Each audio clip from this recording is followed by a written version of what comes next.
Hello and let's talk about the hoardings in Uttar Pradesh. Over the past week, the country has seen a curious case in the courts. In the dock is Uttar Pradesh government of Adityanath, which put up hoardings with the names and addresses of those it said were involved in rioting. This name and shame way of executing justice, something which feels like a throwback to an earlier era, has been fiercely defended by the government, but this approach was ripped into pieces by the Allahabad High Court, whereas the Supreme Court is referred to a larger bench. This issue raises very fundamental questions about the rule of law itself. Can the government declare a suspect or accused socially guilty? Do not acts like this risk the possibility of mob rule and street justice? We'll discuss some of these issues, but first, here are some basic facts about the case. The UP government put up the hoardings in several places in Lucknow on March 5th with the names and addresses of people it claimed were involved in violence. Among those whose details were plastered across the city were prominent social activists who had taken part in anti-CAA protests. On March 7th, the Allahabad High Court took suo motu notice of the issue and asked district authorities for details. On March 9th, the High Court ordered the removal of the hoardings and termed the act of putting them up an unwarranted interference in privacy. The court was extremely critical of the UP government on the issue. Subsequently, the UP government challenged the High Court verdict in the Supreme Court. Yesterday, a two-judge bench said that there was no law to back the UP government's action, but nonetheless referred the issue to a larger three-judge bench.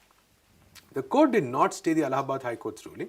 However, the UP government's lawyers have said that the hoardings will not be taken down, citing the fact that the case has been referred to a larger bench. The Allahabad High Court will take up the issue again on the 16th as part of compliance hearings. To talk more about this, we have with us Pragya. Pragya, thank you for joining us. Hi. So, the key question that has been in people's minds from the beginning of this issue is that at some level, what does this imply for the rule of law itself? Like, we have a very established process, there's an FIR, there's a judicial process, after which a verdict is pronounced and then justice is served, whatever be the this thing, or people are acquitted. But this in some ways seems to be prejudging the issue. Right. So what is the government's argument for this? The word you used, social justice, social putting out the addresses and the names along with the photographs basically means somewhere that the implication is that the UP government does not believe that its criminal justice system can deliver justice. Right. These people are not absconding. They have, in fact, many of them were arrested and then released on bail. They obviously the UP government knows where they live. That is why their addresses have been in the access of the government. So the point that is really important is that now the UP government is sort of adamant. They say even in the Supreme Court that they will not let remove these posters. But the fact is the Supreme Court has said they must be removed by 16th of March. The logic that the UP government... By default, by not staying the Allahabad High Court judgment. Absolutely, yes. Absolutely. So the thing is that now the UP government's logic is that we are using this as a deterrent. And they are saying that there is a legal logic behind their action, and that logic they are bringing in all the way from UK, from London specifically, where in 2011 there were riots on the streets of London, and there were a number of juveniles who were involved in those riots. The ones who did not appear before the magistrate on their own, the police had taken some action of putting out their photographs in order to help identify them. Remember, not their names and certainly not their addresses. The law in the UK also says that you cannot name and shame, so to speak, a minor. It only says that you can get permission from the magistrate if you want to reveal who they are. So that is a position. That is a position in India as well. There is really no difference. Why this case related to juveniles is being dragged into a matter in UP related to the CA protests is very hard to actually figure. Right. And what we're seeing is a very dangerous precedent, because now this lays the foundation for, especially if it's not properly nipped in the bud, it lays the foundation for governments across the country to actually take up this method. And inevitably, as we know, with the Indian justice system, it's always the minorities, it's always the poorer people who are suffering. Right. Like, I think there was a tweet which said, for instance, nobody's ever going to put the bank defaulters' photos and addresses on. In fact, there was an attempt to do that, right. And it was quickly nipped in the bud. Right. So this is the problem, that these people who have been arrested have been charged with rioting, but what they say they were doing is participating in a protest, Right. and some of them were simply attending the protest, meaning that they were there at the site. Now there is no video evidence, unlike again the UK example which they're citing. There is no video of them actually participating in any kind of violent. Right. The problem is that many of them have been asked to pay a certain amount to the UP government in order to compensate for losses, which is another new phenomenon we are seeing. We're seeing Right. poor people, working class people who are simply out there protesting, being asked to pay up. Right. And these people are also supposed to pay up. They have a deadline of 13th March. Some of them are already in the court. They're disputing, this particular expectation which the government has. So when that time has not passed, then what is the logic behind this? Now you are whipping up sentiment somewhere. Exactly. That is the only objective which Right. seems logically to emerge Right. from this, and that is very, very unhealthy. Yeah, because at some level, when you print the addresses, it's what in online terms you would call doxing. Right. The only difference being that this time it's actually the government which is doing it as opposed to crackers or illegal Hackers, elements. right, Yeah, right. so you have people, by giving addresses, basically in some senses it serves as an invitation for mobs, for antisocial elements to Right. basically. This is what has been argued in the court by two of the lawyers in the Supreme Court who are representing two of the aggrieved people. They have said that, in fact, one of them has said that I am being attacked and I am being beaten up and I am being questioned and called and so on. And the other, the retired police officer has also said that, he feels that it's like an invitation to lynch him. Right.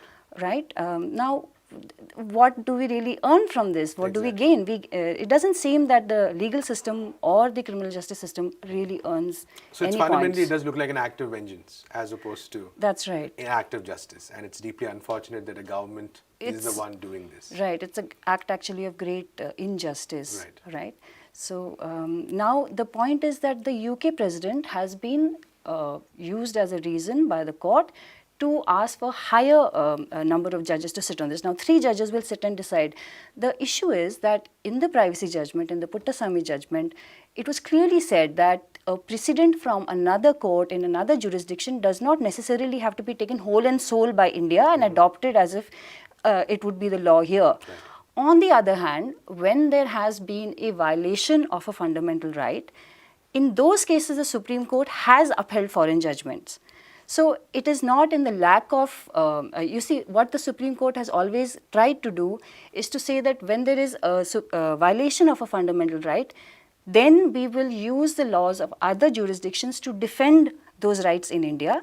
But if there is a violation in another jurisdiction, we cannot use that as a precedent, as a blanket precedent Right, to right. follow in India as well. right. So it remains to be seen what the Supreme Court will actually, the 3-judge bench will actually make of the Solicitor General's arguments. But it's rather shocking that he said that, what he said is that there is a legal logic, and that logic is if you throw a stone, we will throw a stone back.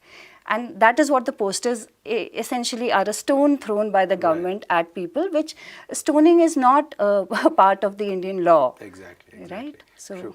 And so all eyes are now on the 16th when the Allahabad High Court Yes. hears it once again. And the UP government has, at least so far as I understand, not taken it down. And They have said that not. they don't want to, they don't plan to either. They have not. They do not plan to. I think it has become an issue of pride. Also, maybe they want to send actually, the message they want to send is to everybody else who might want to protest. Remember, the CAA protest, the CAA issue is not over. Exactly. The anti-CAA protests have been quelled a little bit. Maybe that moment has passed for now, but who is to tell when the next moment arrives? After all, the NPR exercise is supposed to begin from next month. Right. And people might not be on the streets in the same numbers as they were a month ago, but there is still that sense of disquiet. And there is also on top of it a polarization. Right. So now the state government and the central government should not appear as if they're taking sides in this matter. Right. And also not to drag the court into it, also to take sides here or there. Now the court has got like another 4 weeks to sit over this issue. But the posters, it is very clear, have to be removed. Right. Thank you so much, Pragya. Thanks. In our next story, we go to Tamil Nadu. In India as a whole, we're very proud of claiming that we're a modern nation, we are developed, we are a trillion-dollar economy, and we want to be that and all that. But nonetheless, in many parts of the countries, very regressive social customs still remain, which have not gone yet, and due to which thousands of people suffer. In this story from our team in Tamil Nadu, we look at an untouchability fence which is barring the movement and the lives of Dalits there. Take a look.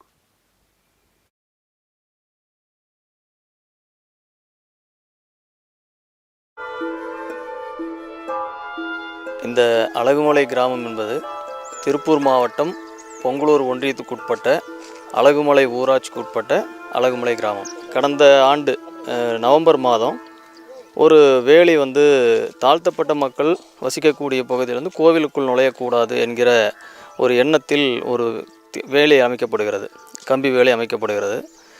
அந்த கம்பி வேலி அமைக்கப்பட்டதுக்கு பின்னால் தீண்டாமை ஒழிப்பு முன்னணியை கூப்பிட்டு இந்த மாதிரி வேலி போடுறாங்க, எங்களுக்கு உதவி செய்யுங்க அப்படின்னு சொல்லி அந்த மக்கள் கூப்பிட்றாங்க. நாங்களும் கள ஆய்வு செஞ்சு பார்க்குறோம். செஞ்சு பார்க்கும்போது எதற்காக இந்த வேலி போடப்படுகிறது அப்படின்னு சொல்லி பார்க்கும்போது இது முற்றிலுமாக ஒரு தீண்டாமைக்கு ஆதரவாக போடப்பட்டிருக்கக்கூடிய ஒரு வேலி என்பது எங்களுடைய ஆய்வில் தெரிய வருது. நாங்கள் நடக்கக்கூடாது, அந்த பக்கம் கோயில் பாத வழியில் எங்களுக்கு நடக்கக்கூடாது. அந்த வழியில் நாங்கள் நடக்கக்கூடாது, நடந்தால் அவங்களுக்கு தீட்டு அப்படிங்கிறாங்க. அதனால் நீங்கள் சுற்றிப்பாங்க, உங்களுக்கு ரோடு போட்டுக்கிறோமில்ல, நீங்கள் சுற்றிப்பாங்க, இந்த வழியில் ஏன் நடக்கிறீங்க அப்படிங்கிறாங்க. எங்களை ஜாதி அடிப்படையில் தள்ளி ஒதுக்கி வச்சுட்டாங்க. எங்களுக்கு என்ன பண்ணுறதுன்னு எங்களுக்கு தெரியல. ஆனால் நாங்கள் இதுக்கு போராடும் போது எங்களை வலுக்கட்டாயமாக கிராமமாக கூட்டிகிட்டு போய் மண்டபத்தில் அடைச்சி வச்சுட்டாங்க. நாங்கள் போனதுக்கு அப்புறம் மறுபடியும் இந்த வேலி போட்டுட்டாங்க, ஒன்றும் பண்ண முடியல. இந்த வருவாய்த்துறை சம்மந்தப்பட்ட அதிகாரிகளை பார்த்து இந்த இடத்துல இப்படி ஒரு ஆக்கிரமிப்பு இருக்குது, பாதைகளை மறிச்சிருக்காங்க, எங்களுக்கு அகற்றி கொடுங்க அப்படின்னு சொன்னபோது எந்த அரசு அதிகாரிகளும் எந்த நடவடிக்கையும் எடுக்கலை. மறுபடியும் நாங்கள் கலெக்டர் போய் பார்த்தோம், அவரும் எந்த நடவடிக்கையும் எடுக்கலை. அப்புறம் நாங்கள் இந்த ஃபீல்டு மேப் இந்த இடத்தினுடைய சர்வே நம்பரில் பார்த்து இந்த ஃபீல்டு மேப்பை நாங்கள் கலெக்ட் பண்ணி பார்த்தபோது இது முழுக்க அரசுக்கு வருவாய்த்துறைக்கு சொந்தமான நிலமாக இருக்குது. தேசிய மனித உரிமைகள் ஆணையத்தில் நாங்கள் வழக்கு தொடுத்தோம். அது விசாரணைக்கு போகிற போது உடனடியாக அந்த நீதியரசர் என்ன சொன்னார்னா, அவர் கலெக்டர்கிட்ட இது என்ன இடம்னு சொல்லி ஒரு அறிக்கை வாங்கிட்டு அதுக்கப்புறம் அரசினுடைய புறம்போக்கு இடமாக இருந்தால் அதை ரிமூவ் பண்ணிடுங்க அப்படின்னு சொல்லி அவர் சொல்கிறார்.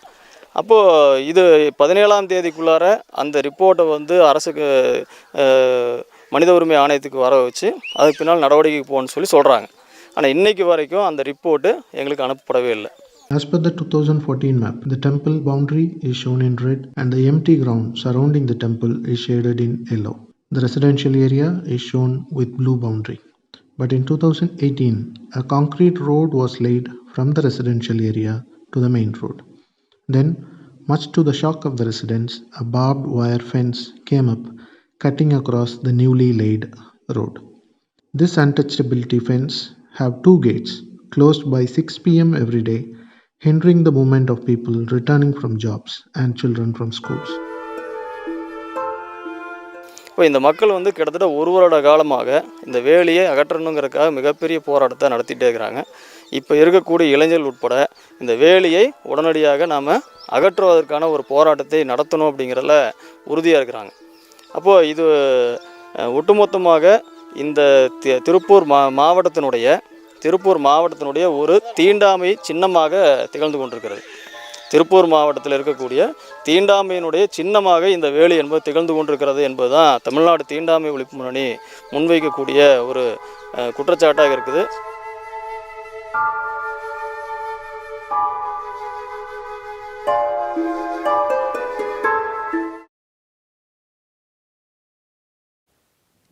In our next story, we take a look at the situation in Afghanistan nearly 2 weeks after a peace deal was signed between the US and the Taliban. We have Abdul from People's Dispatch to talk about this issue. Abdul, thank you for joining us. Abdul, so 2 weeks ago, and we talked about this on this show a couple of times, but 2 weeks ago there was a peace deal, the US and Taliban.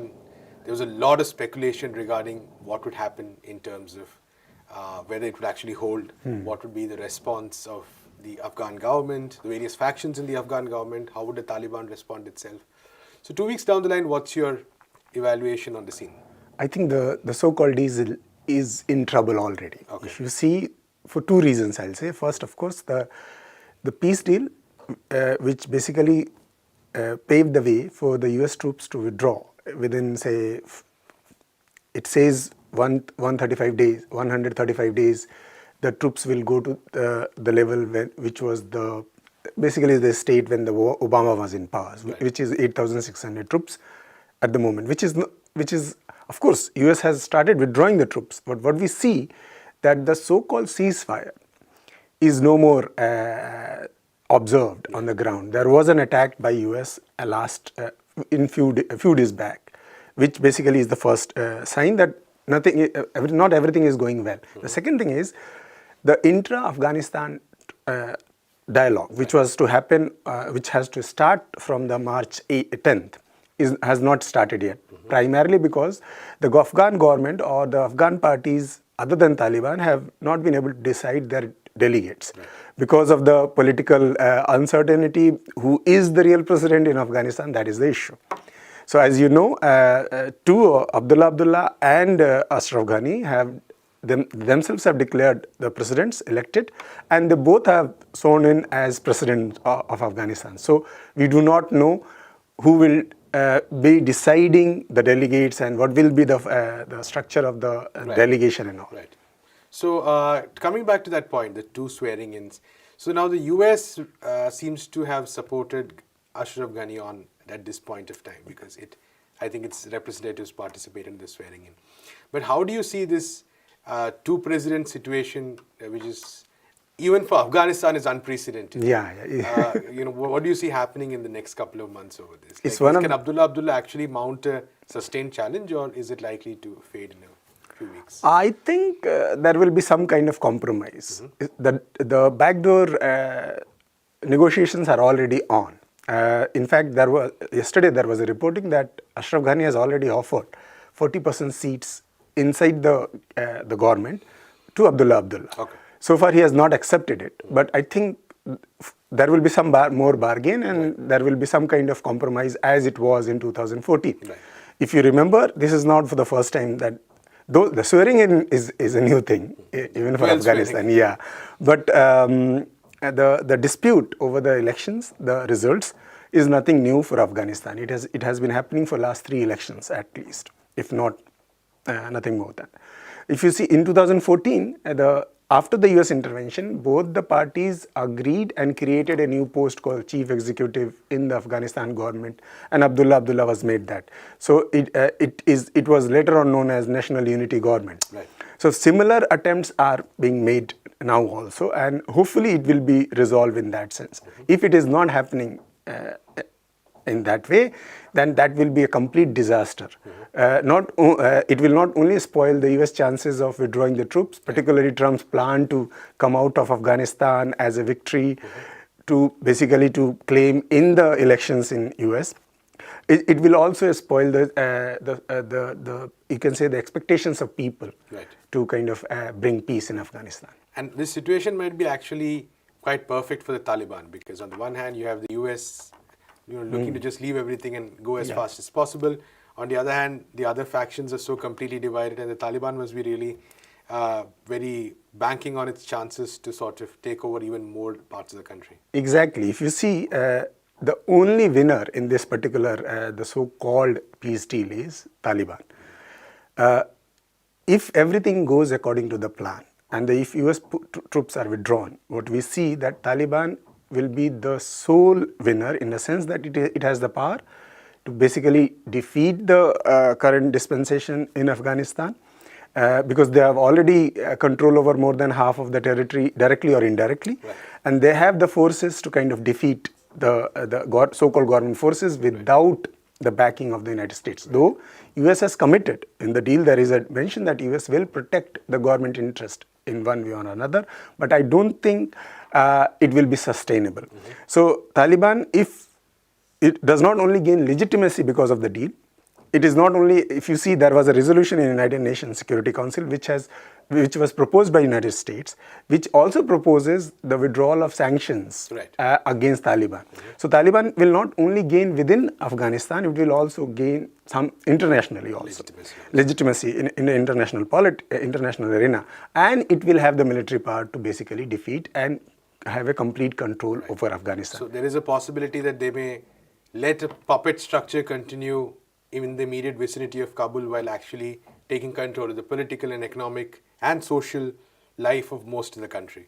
Militarily, this is the fact already. The Ashraf Ghani government or the Abdullah government have some influence in and around Kabul, the capital territory. Beyond that, it is basically contested control, whether it is of Taliban or the government forces, depends whoever gains. Majority of the areas are basically run by Taliban. Right. Now, you are right that once this thing happen as Taliban is assuming, then they will have complete control over the rest of the territory, both politically, economically, and in other ways also. Right. But the biggest loser will be the people of Afghanistan, primarily because primarily women and minorities. If you remember, I think we have repeated this point several times, that one of the main justifications for 2001 US invasion was the protection of women, right, the protection of minorities in Afghanistan. And so-called democracy was based on this particular premise. Right. Today, Taliban has not gone back an inch on its agenda on women, right, and minority issues. Right. So we don't know what will happen to them. Right. Thank you so much, Abdul. That's all we have in this episode of Let's Talk. We'll be back on Monday at 3 p.m. with the major news developments of the day. Until then, keep watching NewsClick.